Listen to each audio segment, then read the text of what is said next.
today, while we were reviewing here, we have our problem up here that I have asked what possible things we could solve for.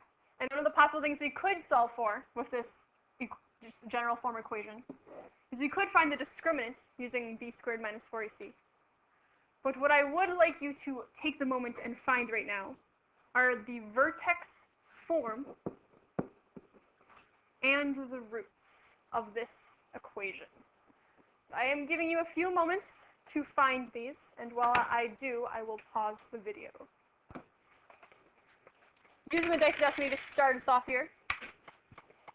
Eyes roll double. Row 2, person 2.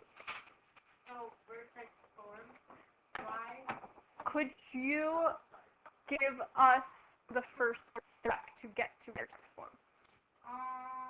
Well, I did it -8/2a. You did it that way? Yeah. Okay. For the sake of completing the square, because you'll probably have to complete the square. I put a blank in where, like, a -88 between that and moved it to the outside. Okay. So we put a blank in right here. And then we relegate -88 all the way to Timbuktu. So it's all the way over there. And then I would take, like, a -3. Alright, let's take a -3 out. So we have x squared. And then -3, not 10x. Minus 10x. And then I half and squared. And then we've got our blank, right? Alright. One piece of advice about this blank here. We had a blank. You took out a -3. So you can make this negative, this plus right here, right? And then you get into that entire idea of, does my number have to be positive or negative? Here's a question for you.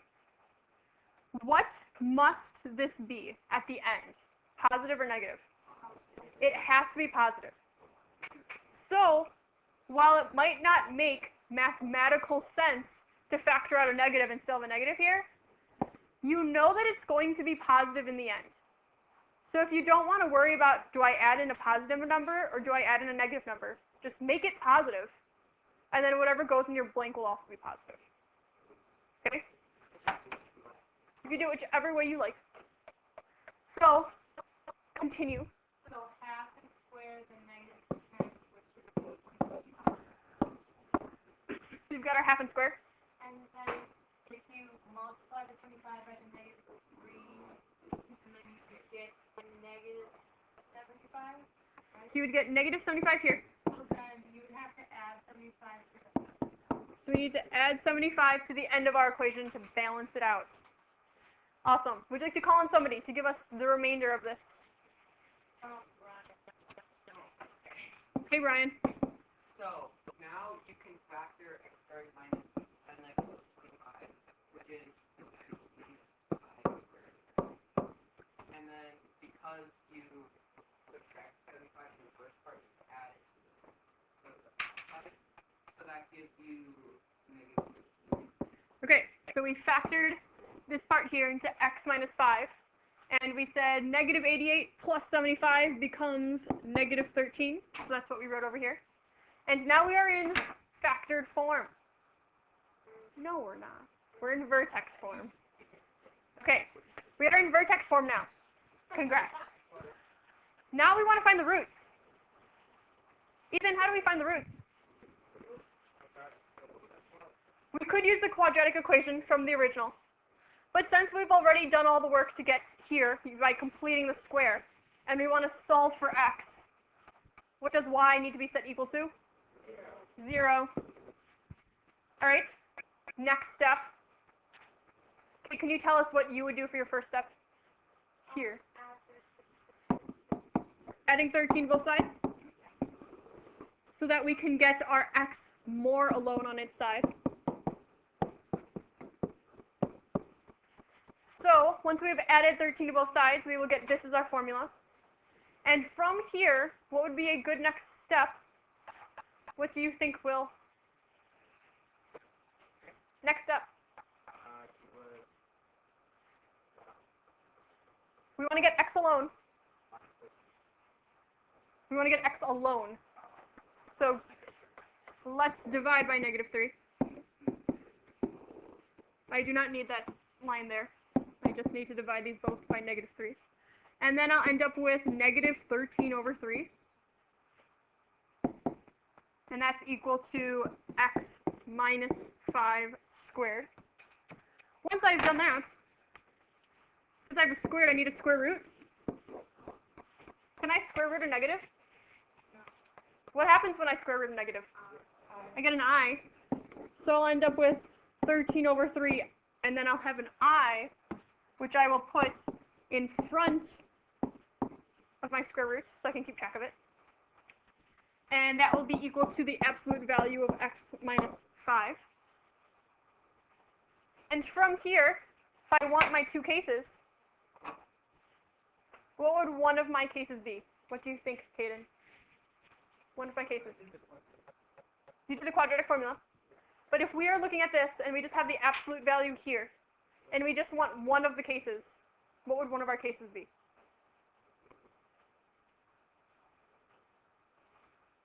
If we have absolute values, if you just cover up the absolute values, what do you end up with?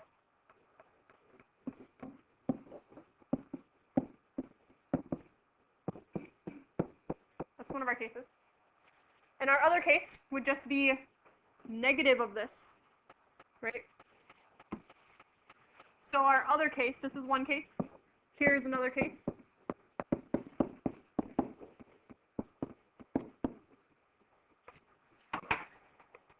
And if we wanted to just solve this out, all we would have to do next is just add 5 to both sides. So you'd end up with 5 plus I square root of 13/3. And x is equal to 5 minus I times the square root of 13/3.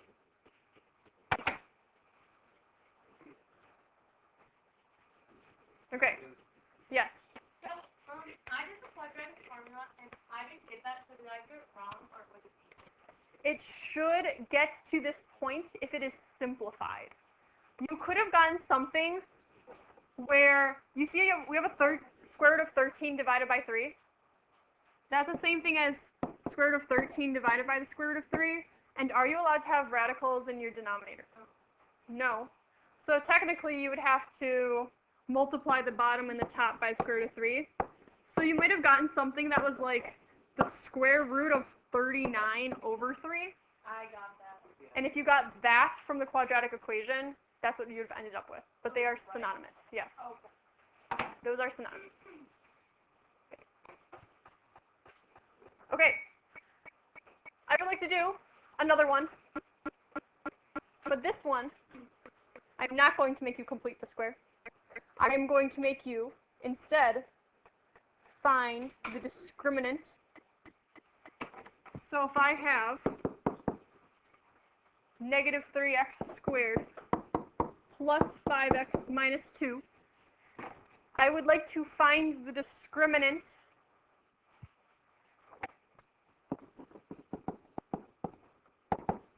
I would like to find the number of real roots. And finally, I would like my x-intercepts.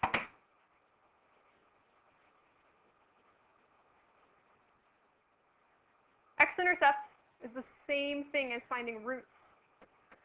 How could you find the roots without completing the square? Using the quadratic formula. Just say how much there are. Yes, I specified. So we want to find how many, you want to define how many there are with the number of real roots, and then you want to find them. Okay. So I'll give you a few moments to do that. And I'll pause the video. Wow, we work. Start the recording. Now that we are going through this problem, I would like the person in row 6, person 4, comes up to Sam, because George is here. He's just in the bathroom right now. Could you just tell us what the discriminant is? Awesome. Our discriminant is 1. Excellent. Person, row 4, person 2, Could you tell us how many real roots we would get then? We would indeed get 2 real roots. All right, our discriminant right here is 1. 1 is a positive number, which means we have 2 real roots. What would happen if our discriminant was -5? We would have 0 real roots. And what would happen if we had 0 as our discriminant? We would have 1 real root. Okay? Now we got to figure out what our x-intercepts are. So, row 5, person 4, Will, could you tell us what one of our x-intercepts is? -1? Okay. What is our other x-intercept? Row 2, person 3. Brian? What is 2/3? There should be 2 x-intercepts, -1 and 2/3. Is it +1? All right. We'll go with +1 then. It is +1. Awesome. So we have our 2 roots at 1 and 2/3. Okay. What if we go back to this problem and we look at the vertex form here? What is our vertex for this problem? 5, -13. If I said, here's a graph, 5, -13 is down here. Is it positive or negative? It's negative. Okay? So if it's negative, then our parabola is going downwards. And I want to know the range of my graph. If you're looking for the range, are those the x values or the y values? Those are the y values. So if I'm looking at this, and we know that this was 5, -13, Ian, can you tell me what the range of this parabola would be?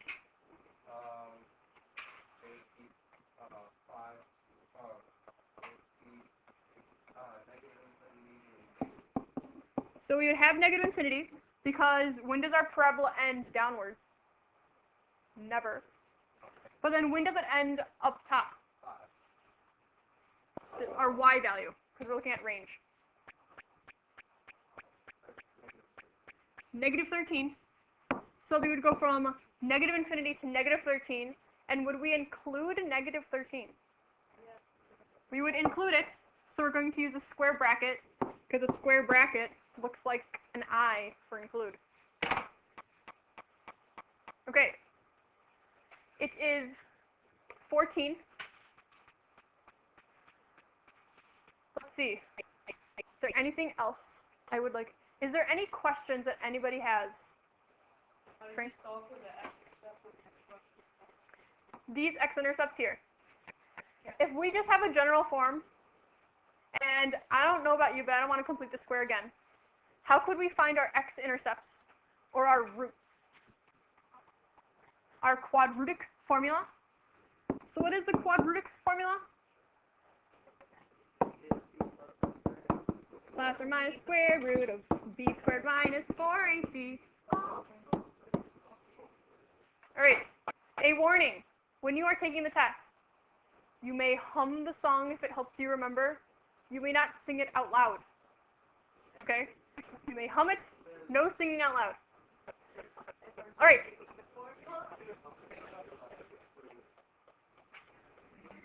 No saying the formula out loud in any form. So from this, if we put in b, a, and c from our original equation up here, we have -3 for a, we have -2 for c, and we have 5 for b. And if we were to solve this all the way out, we would end up with these 2 x-intercepts. Okay, any other questions? Yes. You may. Okay. We are going to start passing out the test. So I will end our review here, and that is all the material that we have covered today